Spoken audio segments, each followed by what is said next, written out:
दोस्तों नमस्कार। बिहार का मतलब नीतीश कुमार है, यह मान लीजिए। इसलिए नहीं कि वो बीते 2 दशकों से मुख्यमंत्री हैं, इसलिए क्योंकि बिहार का अपना राजनीतिक इतिहास हर चुनाव के वक्त बहुत साफ तौर पर बतलाता है कि बिहार में कोई राजनीतिक दल अपने बूते सत्ता में आ नहीं सकता है और कोई नेता इतना जादुई है नहीं कि वो अपने चेहरे के आसरे बहुमत को पाले। शायद यही वजह है कि नीतीश कुमार की मौजूदगी, एक तरफ अगर बीजेपी है और दूसरी तरफ अगर आरजेडी है, तो दोनों के बीच वह खड़े हैं। लेकिन 2025 का चुनाव इसलिए कहीं ज्यादा महत्वपूर्ण हो चला है कि नया नीतीश कुमार कौन हो सकता है, क्योंकि आरजेडी का खुल्लम खुल्ला यह ऐलान कि नीतीश तो मुख्यमंत्री बन नहीं सकते और बीजेपी का खुल्लम खुल्ला यह कह देना जब विधायक चुने जाएंगे तो वही तय करेंगे कि कौन मुख्यमंत्री होगा। और इन सब के बीच नीतीश कुमार की पॉलिटिकल पार्टी यानी जनता दल यूनाइटेड के नेता भी कहीं बीजेपी से गलबहियां डाले हुए हैं, कहीं बीजेपी के हिसाब से अपने भाषणों को पिरोते हैं और कहीं नीतीश कुमार के खिलाफ खड़े होते हुए नजर भी आ जाते हैं। तो क्या वाकई 2025 का चुनाव एक नए नीतीश कुमार को जन्म दे सकता है? यह सवाल इसलिए महत्वपूर्ण है क्योंकि बीजेपी अगर इस हकीकत को जान चुकी है, जो अब जमीन पर नजर आने लगा है, कि जनता दल यूनाइटेड की स्थिति और नाजुक हो जाएगी, तो क्या उसकी सारी सीटें बीजेपी को मिल जाएगी जो एनडीए में साथ खड़े हैं? बिल्कुल नहीं। और दूसरी तरफ अगर तेजस्वी यादव या आरजेडी अगर ये कह रहे हैं और साथ में अब कांग्रेस भी ये कहने से चूक नहीं रही है कि नीतीश कुमार नहीं अगली बार वह मुख्यमंत्री नहीं बनेंगे, तो क्या वाकई नीतीश कुमार के वोट, उनकी सीट, तमाम चीजें शिफ्ट महागठबंधन में हो जाएगी? शायद नहीं। और यहीं से 2025 का चुनाव सबसे बड़ा हो जाता है, क्योंकि अगर तेजस्वी यादव अपने बूते जो 144 सीटों पर लड़ रहे हैं, अगर उसमें से 122 सीट नहीं जीतते हैं तो अपने बूते नहीं आ पाएंगे, जो एक असंभव सी चीज है। और उनका जो वोट बैंक आज से नहीं 2005 से अगर परखना शुरू कीजिएगा तो उस वोट बैंक में बहुत इजाफा नहीं होता है, यानी अपने बूते वो सत्ता में आ नहीं सकते हैं। मैक्सिमम सीट जो जा सकती है वो 80 तक पहुंच सकती है, 80-85, उससे ज्यादा बिल्कुल नहीं, ये मैक्सिमम है। और पिछली बार वो 75 तक पहुंच गई थी। इसका एक मतलब तो साफ है, कांग्रेस को अच्छा रिजल्ट देना होगा, वामपंथियों को अच्छा रिजल्ट देना होगा, मुकेश सहनी की वीआईपी को अच्छा रिजल्ट देना होगा। लेकिन जमीन पर क्या वाकई कांग्रेस मजबूत है? मुकेश सहनी की पार्टी मजबूत है जो 15 सीटों पर लड़ रही है? या वामपंथी क्या वाकई इस बार उतने मजबूत हैं जितनी पिछली बार थे? क्योंकि इस दौर में तो तमाम पॉलिटिकल पार्टीज ने जो जो वादे कर दिए हैं, वो वादे तो उस मजदूर, उस वोट बैंक और वामपंथी की उस विचारधारा के साथ ही खड़े हैं, जो गरीबों को बहुत कुछ दे दे, बहुत सारे पैसे दे दे, बहुत सारा अनाज दे दे, कहीं पर मजदूरी दे दे, कहीं पर लाभार्थी बना दे। ये सारी चीजें इस बार खुलकर है। तो वामपंथी अगर चूके, कांग्रेस अगर चूकी, मुकेश सहनी अगर चूके, तो तेजस्वी यादव कैसे सीएम बन जाएंगे अगर वह तमाम पुराने रिकॉर्ड को तोड़कर सबसे आगे भी खड़े हो जाएं, यानी 85 तक पहुंच जाएं तो भी। और यहीं पर दूसरा सवाल बीजेपी का भी आता है। बीजेपी तो अपने बूते लड़ चुकी है बिना नीतीश, बिना लालू के, या कहें अपने बूते का मतलब यह है कि वह 50-55 सीट से ज्यादा ला नहीं पाती है। परसेंटेज ऑफ वोट भी 24 सबसे ज्यादा जाता है। और उसके बाद जब जब नीतीश कुमार के साथ लड़ती है तो एक एवरेज वोट परसेंटेज उनके साथ रहता है। यहां पर दूसरा सवाल, क्या वाकई एनडीए के भीतर अगर बीजेपी इस बार कमाल कर रही है तो और नीतीश कुमार क्या कमाल कर पाएंगे? और अगर नीतीश कुमार चूक रहे हैं जो बीजेपी भी मान रही है, तो फिर कुशवाहा और जीतन राम मांझी कितना पा पाएंगे? वह तो खुद चंद सीटों पर लड़ रहे हैं। और ऐसे में आपकी नजर अगर चिराग पासवान की तरफ है, तो चिराग पासवान पिछले चुनाव में अकेले लड़कर देख चुके हैं, सिर्फ 1 सीट जीते थे। इस बार बीजेपी का कितना वोट उनको ट्रांसफर होता है या उनको साथ इसलिए रखा गया है कि पासवान वोट शिफ्ट हो जाए बीजेपी में और वह पुराने तमाम रिकॉर्ड को तोड़कर वह भी 80-85 तक पहुंच जाए। बड़ा जबरदस्त स्ट्राइक रेट यह होगा। 101 सीट पर लड़ रहे हैं और 80-85 आप जीत गए। लेकिन फिर वही सवाल, बीजेपी इसके बावजूद भी सत्ता तक तो पहुंच नहीं पाएगी और नीतीश को तो पहले ही खारिज कर दिया गया। यानी 3 विकल्प जो थे, बीजेपी, नीतीश कुमार और तेजस्वी, अपने बूते बिल्कुल नहीं। और यहीं से सवाल होता है बिहार की उस राजनीति में जो बिहार में लगभग 30 सीटों पर जाकर टिक जाती है। इन 30 सीटों पर कौन खड़ा होगा? लेकिन उससे पहले एक हकीकत बिहार की और समझ लीजिए। यह हकीकत इसलिए मायने रखती है क्योंकि एनडीए के पास कोई नैरेटिव नहीं है, एनडीए के पास कोई सपना नहीं है, एनडीए ने अभी तक कोई नारा नहीं दिया है, जो कि पहले चरण में 121 सीटों पर जब वोट पड़ने हैं तो उससे पहले आज चुनाव प्रचार रुक चुका है। तो ना सपना है, ना नारा है, ना नैरेटिव है। लेकिन महागठबंधन के पास क्या है सिवाय तेजस्वी के ऐलान दर ऐलान, सिवाय राहुल गांधी का यह कहना कि दरअसल सब कुछ वोट चोरी के तहत हो रहा है, तो ऐसे में तो बीजेपी जीतेगी। और यह बात उन्होंने आज भी कही कि दिल्ली में बड़ा जंगल राज है जहां से वोट चोरी की बिसात लिख दी जाती है। फिर वही सवाल और वहीं पर आकर खड़े हो गए कि दरअसल महागठबंधन के पास अतीत का दबाव है जो राजनीतिक तौर पर बार बार एनडीए जंगल राज कहकर उसको उठा रही और आज भी उठाया गया। अब यहां पर जब आप दूसरे हिस्सों में आएंगे तो उसमें 2 बड़े वोट बैंक बड़े मायने रखते हैं। एक दलितों का है, एक अल्पसंख्यकों का है। अल्पसंख्यकों के भीतर झांकेंगे तो यह लोग यानी अल्पसंख्यक बीजेपी को वोट दे नहीं सकता है। बीजेपी को जो उम्मीदवार हराएगा उसके साथ वो खड़ा हो जाएगा। लेकिन यह चुनाव 2020 का नहीं है, यह चुनाव 2025 का है, जब एक नए खिलाड़ी के तौर पर नए गठबंधन के आश्रय बिहार की राजनीति सज चुकी है। इस राजनीति के सजने का मतलब बिल्कुल यह है, कुशवाहा 2020 में एआईएमआईएम के साथ खड़े थे और 2025 में वह बीजेपी के साथ एनडीए के बीच खड़े हैं।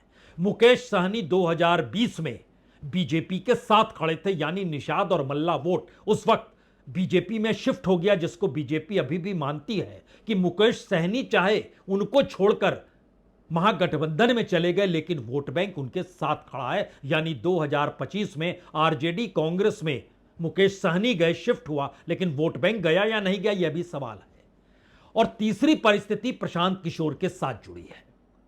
प्रशांत किशोर के किसी उम्मीदवार का नाम अगर आप जानते होंगे तो इसलिए नहीं क्योंकि वह चुनाव लड़ रहा है, इसलिए कि उसने किसी खास क्षेत्र में कोई काम किया होगा। इससे हटकर कुछ भी नहीं है। यानी नॉन पॉलिटिकल पॉलिटिकल इलेक्शन की दिशा में यह एक ऐसी पॉलिटिकल पार्टी है जिसका नेता ही चुनाव नहीं लड़ रहा है। यानी विधानसभा के चुनाव में अपना नाम पीछे प्रशांत किशोर रख चुके हैं, तो नॉन प्लेइंग प्लेयर के तौर पर वह इस चुनाव में मौजूद हैं और उनकी किसी पार्टी के भीतर का कोई ऐसा नेता नहीं है जिसका नाम भी आपके जहन में आए कि अच्छा ये दूसरे नंबर का है, वो तीसरे नंबर का नेता है, वो सेकंड कैटेगरी में आते हैं ये लोग। ऐसा कुछ भी नहीं है। एक पार्टी बनी है जिसने कुछ मुद्दे उठाए और जो सामने रखे हुए हैं और उसके निशाने पर कोई दूसरा शख्स नहीं, बार बार नीतीश कुमार है।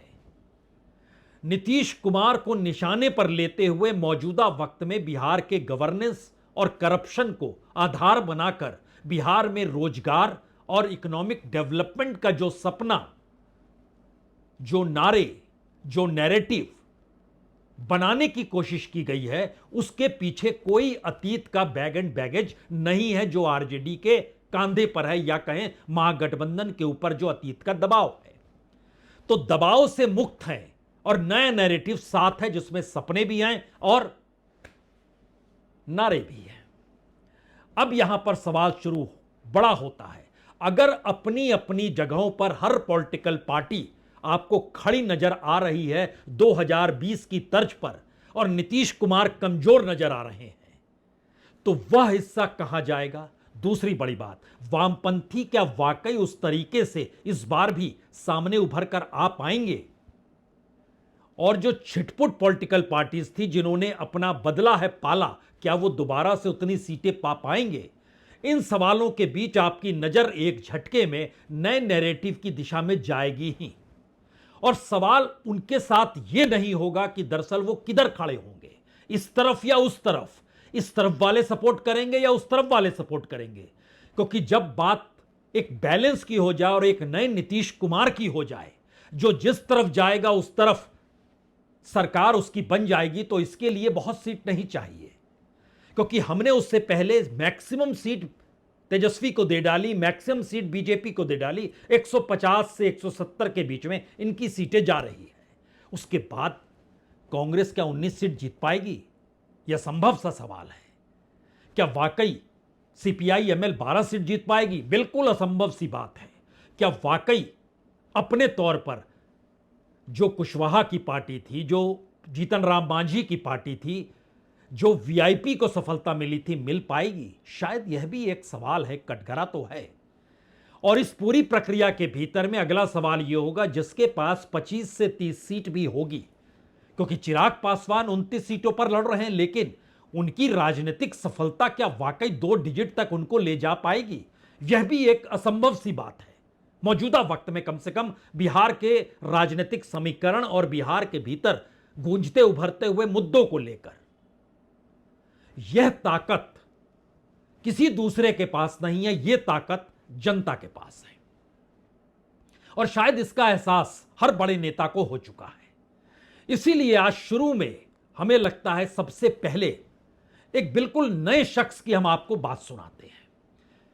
नया शख्स का मतलब यह है, इससे पहले हमने बुलेटिन में उनकी बात कभी रखी नहीं। उनका नाम है नितिन गडकरी।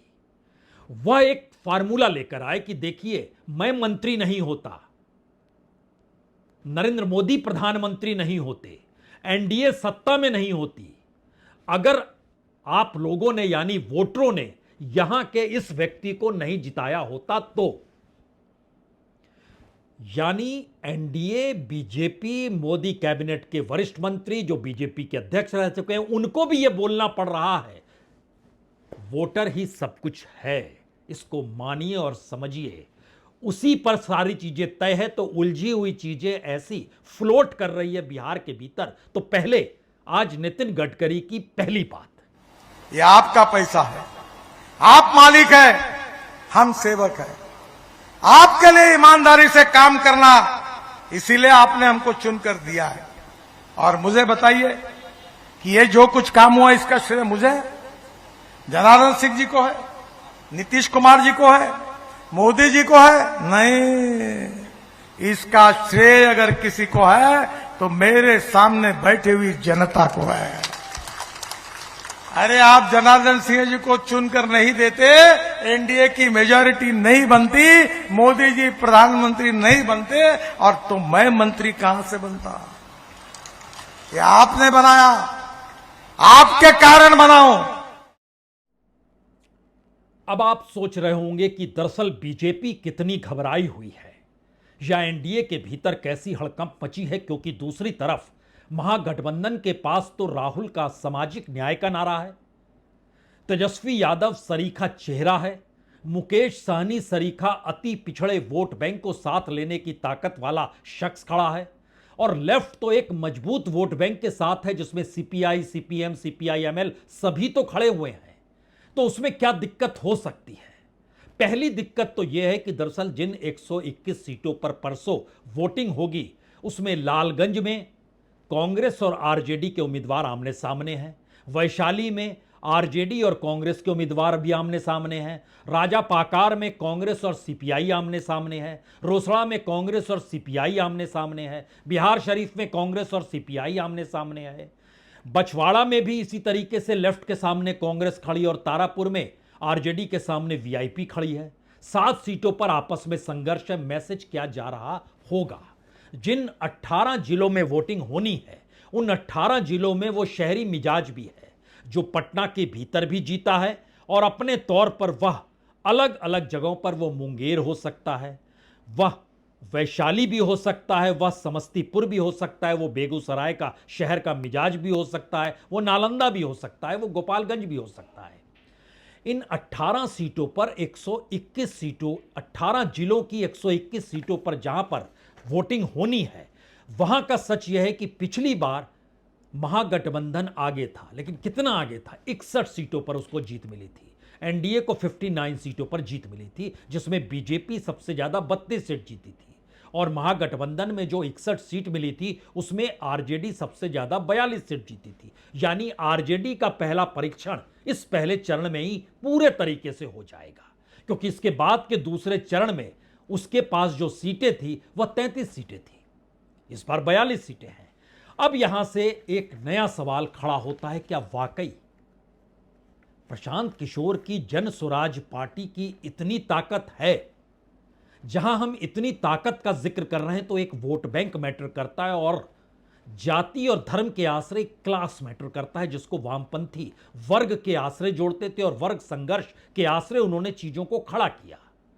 अब लेफ्ट जिन सीटों पर लड़ रहा है उसमें सीपीआई एमएल 20 सीटों पर लड़ रही है, सीपीएम 4 सीटों पर है, सीपीआई 9 सीटों पर है। अब उसमें जैसे मगध के इलाके में आइएगा 20 सीटें जहां पर वो खड़ा किया उन्होंने उम्मीदवार, उसमें गया, औरंगाबाद, नवादा, अरवल, जहानाबाद। शाहबाद के इलाके में आइएगा तो भोजपुर, बक्सर, रोहतास, कैमूर का इलाका है। लेकिन इन्हीं जगहों पर जब कांग्रेस और लेफ्ट बछवाड़ा, बिहार शरीफ, राजा पकड़ और करघर में जहां आपस में ही लड़ाई लड़ रहे हैं, तो एक सवाल बहुत साफ तौर पर है। जो वामपंथी सोच थी और वामपंथी जरूरती थी इस दौर में, जो बांटने की सिलसिले में एनडीए हो या महागठबंधन हो दोनों निकले, तो दोनों निकलते चले गए, कितना कुछ दे देंगे, वह रुके ही नहीं। और जब रुके ही नहीं तो फिर रुके कौन? आज चुनाव प्रचार के आखिरी दिन तेजस्वी यादव ये कहने से नहीं चूके, 14 को जीत, 18 को शपथ, और 14 जनवरी यानी मकर संक्रांति के दिन 30,000 रुपए हर महिला, जो माई बहन योजना है उसमें 30,000 रुपए हर अकाउंट में चले जाएंगे। आप कहेंगे इतना पैसा कहां पर है? हमें लगता है अभी उस दिशा में मत जाइए। उस दिशा में इसलिए मत जाइए क्योंकि जिन बातों का जिक्र तेजस्वी कर रहे हैं और जिन बातों का जिक्र कांग्रेस भी वोट चोरी के आश्रय और इलेक्शन कमीशन पर उंगली उठा रही, और इन सब के बीच जब जनता दल यूनाइटेड के नेता ललन सिंह पर एफआईआर हो गई कि उन्होंने अनंत सिंह के प्रचार करते हुए खुले तौर पर कह दिया कुछ नेता को घर में बंद कर दीजिए, जो भी हाथ पैर जोड़े तो ले जाइए, वोट डलवा के लाइए, फिर घर में डाल दीजिए। उसके बाद कहा गया कि ये गरीब लोगों को और मजदूर लोगों को और पिछड़े लोगों को घर में बंद रखना चाहते हैं, तो आरजेडी ने सवाल उठाए और उन पर एफआईआर हो गई। सवाल था इस पूरे अल्टरनेटिव को खोजने का, वो शख्स कौन है? तो क्या वाकई प्रशांत किशोर जो नॉन प्लेइंग है, उनकी पार्टी की तरफ ध्यान किसी का नहीं है, और एक झटके में जो उनकी तमाम रैलियां हैं वो रैलियां कहीं टकरा रही हैं या शोर कहीं मच रहा है? तो दो ही शोर है बिहार के भीतर, एक तरफ तेजस्वी की रैली हो जाए और दूसरी तरफ प्रशांत किशोर की सड़क पर गुजरती हुई कार रैली हो जाए। इन दोनों परिस्थितियों को आप एक क्षण के लिए एक साथ देखिए।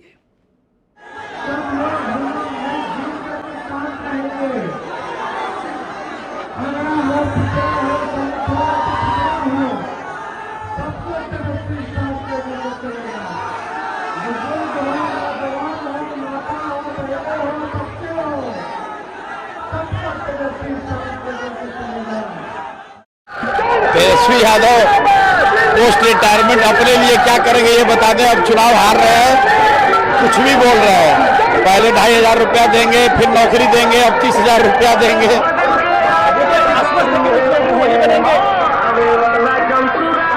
बिल्कुल आश्वस्त हो गए, उनको कुछ नहीं बनना है, इसीलिए सब बेकार की बात कर रहे हैं। भाई इलेक्शन कमीशन वही करेगा जो एनडीए की सरकार चाहेगी। तेजस्वी और प्रशांत किशोर दोनों के साथ दो बातें हैं। तेजस्वी एक मैसेज दे रहे हैं कि हम आ रहे हैं और आपके लिए ये कुछ मौजूद है हमारे पास। प्रशांत किशोर एक उम्मीद और आसरा वोटरों पर छोड़ रहे हैं और कह रहे हैं कि नहीं बदले तो फिर चूक जाइएगा, इस बार तो बदल जाइए। इन दो लाइनों के बीच में हमें लगता है जिस बात का जिक्र हमने शुरू में किया कि दलित और मुस्लिम वोट बैंक, दलित 19 सीटें जो आरक्षित है, जो पहले चरण में चीजें हो रही हैं, उसमें ऐसा नहीं है कि किसी एक पॉलिटिकल पार्टी के पक्ष में वो गई हो। यहां तक कि बीएसपी भी पूरे चुनाव में एक ही सीट जीत पाई थी पिछली बार, और महागठबंधन के हाथ में भी सीटें आई। जनता दल यूनाइटेड ही 6 सीट जीत गई थी। सवाल यह है कि अब बचा मुस्लिम तबका, और उस मुस्लिम तबकों को लेकर उसको 2 हिस्सों में देखना चाहिए। पहले तो वो 11 सीटें जो सबसे ज्यादा मुस्लिम समुदाय है, और सबसे ज्यादा का मतलब यह है कि वो 11 सीटों पर 2 ही चीजें मैटर करती है। मुस्लिम बहुसंख्य तबके के तौर पर कहां कहां मौजूद है। बहादुरगंज, ठाकुरगंज, किशनगंज, कोचाधामन, बायसी, कसबा, कदवा, बलरामपुर, अररिया, जोकीहाट और आमोर। इन 11 सीटों में से एआईएमआईएम को 5 सीटें मिली थी पिछली बार, जो सीमांचल का इलाका कहा जाता है, और 6 सीटें महागठबंधन ने जीती थी, जिसमें कांग्रेस ने 4 सीटें जीती थी, और आरजेडी 1 सीट जीती थी, और सीपीएम 1 सीट जीती थी। लेकिन यहां पर एक दूसरा सवाल इन 11 सीटों से हटकर मुस्लिमों को लेकर उन 53 सीटों की तरफ जाएगा जो 7 जिलों में मौजूद है, यानी 20% से ज्यादा, मैक्सिमम 68% तक। इस बीच में किशनगंज, अररिया, सीतामढ़ी, कटिहार, पूर्णिया, दरभंगा और पूर्वी चंपारण आते हैं। यहां की जो 53 सीटें हैं उसमें एनडीए ने 36 सीटों पर जीत हासिल की थी 2020 में। महागठबंधन ने 12 सीटें जीती थी। अब आप कहेंगे मुस्लिम बहुल इलाके में एनडीए की जीत, तो सबसे बड़ी जीत बीजेपी ने हासिल की थी। बीजेपी ने अपने उम्मीदवारों को हर जगह पर उस डिजाइन से खड़ा किया जहां पर मुस्लिम और हिंदू होकर खड़ा हो जाए और वोट मिलते चले जाएं उसको, जो हुआ भी। और इस बार भी जो 11 मुस्लिम सीट, जो खास तौर से हमने कहा जहां मुस्लिम बहुल इलाके हैं, वहां पर भी ध्यान दीजिए तो बीजेपी ने भी उसको बहुत शार्पली बांटा है। मसलन किशनगंज में बीजेपी ने स्वीटी सिंह को खड़ा किया, बीना सिंह को खड़ा किया कोचधामन में, बीजेपी ने अपने तौर पर विनोद कुमार को खड़ा किया बायसी में, जनता दल यूनाइटेड को भी ठाकुरगंज में गोपाल अग्रवाल को खड़ा करना पड़ गया। ये एक मैसेजेस है कि वोट कैसे बटेगा या नहीं बटेगा। और जन स्वराज ने तमाम सीटों पर मुस्लिम उम्मीदवार खड़े कर दिए जिन जगहों पर मुस्लिम बहुल इलाके हैं। एआईएमआईएम ने भी वही किया तमाम सीटों पर। तो यानी मुस्लिम वोट कटेंगे तो लाभ किसे होगा, यह पहला सवाल है।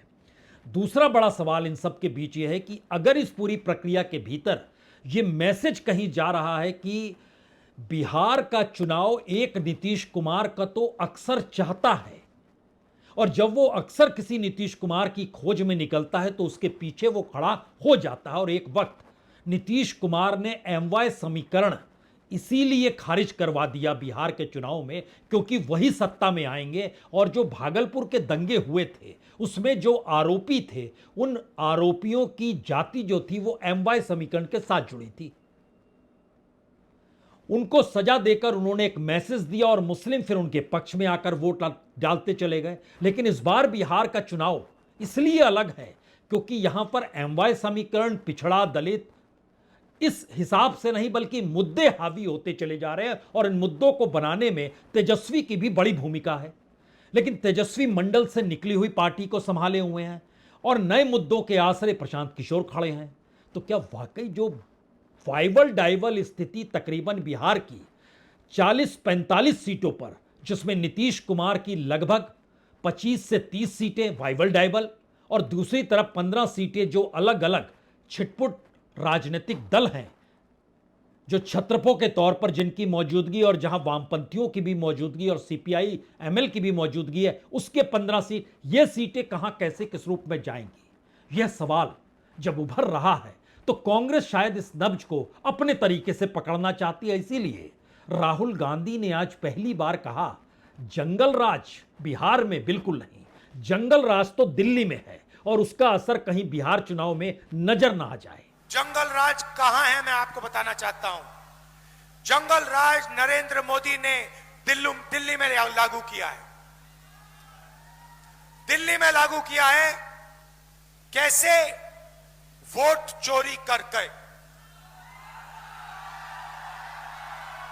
भाई और बहनों, ये बिहार में चोरी करने की कोशिश करेंगे, 100% चोरी करने की कोशिश करेंगे। इनको कौन रोकेगा? बिहार का युवा इनको रोकेगा, पोलिंग बूथ पे रोकेगा, सड़कों पे रोकेगा। अब सवाल है कि इस पूरी परिस्थिति को आखिर में आप जब डिकोड करेंगे तो हर राजनीतिक दल के साथ आप बहुत सच को जान भी लेंगे। मसलन कांग्रेस ने सब कुछ तेजस्वी पर दे दिया या तेजस्वी पर दांव खेल दिया या तेजस्वी के हवाले सब कुछ कर दिया, क्योंकि क्या राहुल गांधी जानते हैं चुनाव आयोग ये खेल कर रहा है और चुनाव आयोग पूरे तरीके से जो भी बीजेपी चाहेगी वही करेगा, तो जीत तो मिलेगी नहीं। तो इस बात का जिक्र चुनाव प्रचार के आखिरी दिन पहले चरण को लेकर बिहार में उन्होंने खुले तौर पर कह दिया, जंगल राज वहां है। इन सब के बीच बीजेपी इस हकीकत को जानती है कि अपने बूते नहीं आ सकते और क्या वाकई उनके साथ चुनाव आयोग जुड़ा हुआ है जो मैनेज कर रहा है, तब तो उसने अपना प्लान बना रखा होगा कि दरअसल जब जनादेश आएगा उसके बाद नया नीतीश कुमार कौन होगा और नया नीतीश कुमार किसको बनाया जाए, ये पार्टियों को तोड़ा जाए महाराष्ट्र की तर्ज पर या फिर एक नया नीतीश कुमार खड़ा किया जा चुका है और उससे जीत मिल जाएगी और सत्ता भी संभाल लेंगे। क्या उस दिशा में चीजें हैं जहां पर जिक्र प्रशांत किशोर का खुले तौर पर है कि क्या ऐसी परिस्थिति बन रही है और प्रशांत किशोर अगर 30 सीट ले जाते हैं तो बैलेंस करने की दिशा में वही आएंगे। लेकिन यहां पर तीसरा सवाल यह भी होगा, प्रशांत किशोर क्यों जाएंगे बीजेपी के साथ, जबकि जानते हैं वहां चीजें बंधती चली जाएंगी। अब कहेंगे मुख्यमंत्री बनेंगे तो मुख्यमंत्री मान लीजिए दूसरा पक्ष भी बनाने को तैयार हो गया, महागठबंधन भी, तब क्या होगा? तब आप कहेंगे वो जंगल राज को लेकर शोर मचाते रहे, उनके साथ क्यों जाएंगे? तो इन तीनों से जुड़ा हुआ अगला सवाल ये आएगा कि मुख्यमंत्री की कुर्सी पर बैठकर आपको कुछ नायाब करना होगा, तो क्या ये राजनीतिक प्रयोग जो सबसे पहले केजरीवाल दिल्ली में जब सिर्फ 28-29 सीटें जीत कर आए थे और सीएम बन गए थे और चंद दिनों के बाद वो सरकार उन्होंने खुद ही गिरा दी थी, क्या ऐसी स्थिति होगी? ये 2-3 सवाल सामने हैं, लेकिन उसके बाद का सवाल और महत्वपूर्ण है। क्या इन सब के बीच तेजस्वी यादव जिस दांव को खेल रहे हैं और बीजेपी सब कुछ अपना दांव पर लगाकर बिहार को पाना है या बिहार को अपने अनुकूल करना है, इस दिशा में एसआईआर से लेकर तमाम राजनीतिक बिसात जो उसने बिछाई है उसका असर है पहली बार, जो उसने शुरू में ही भांप लिया कि अब नए मुद्दे होने चाहिए और जाति समीकरण या मंडल की राजनीति से आगे बिहार को निकल जाना चाहिए। क्या यह बात है? और इन सारी परिस्थिति से जुड़ा हुआ अगला सवाल यह भी है कि छत्रपों की कतार में चिराग पासवान जितनी सीटें जीत लें, जीतन राम मांझी जितनी सीटें जीत लें, कुशवाहा जितनी सीटें जीत लें, मुकेश सहनी जितनी सीटें जीत ले, ये चारों पॉलिटिकल पार्टीज किसी भी दिशा में किसी भी रूप में किसी के साथ भी खड़ी हो सकती है, लेकिन क्या इतनी बड़ी ये तादाद चार पार्टियां मिलकर कर सकती है कि किसकी सत्ता होगी, ये चारों की संख्या उतनी हो जाए? तो यहां पर यह मुश्किल सवाल है और यहीं पर बड़ा सवाल है, क्या इन छोटे छोटे छत्रपों के समानांतर बड़ी लकीर प्रशांत किशोर इस चुनाव में खींच चुके हैं और वो जानते हैं कि उनकी बिसात कहां पर टिकेगी और कैसे वो नए नीतीश कुमार की तर्ज पर बिहार में स्थापित हो सकते हैं? शायद सबसे बड़ा सवाल इस चुनाव का यही है, सबसे बड़ा सरप्राइज शायद यही है और सस्पेंस भी यही है। बहुत बहुत शुक्रिया, बहुत बहुत शुक्रिया।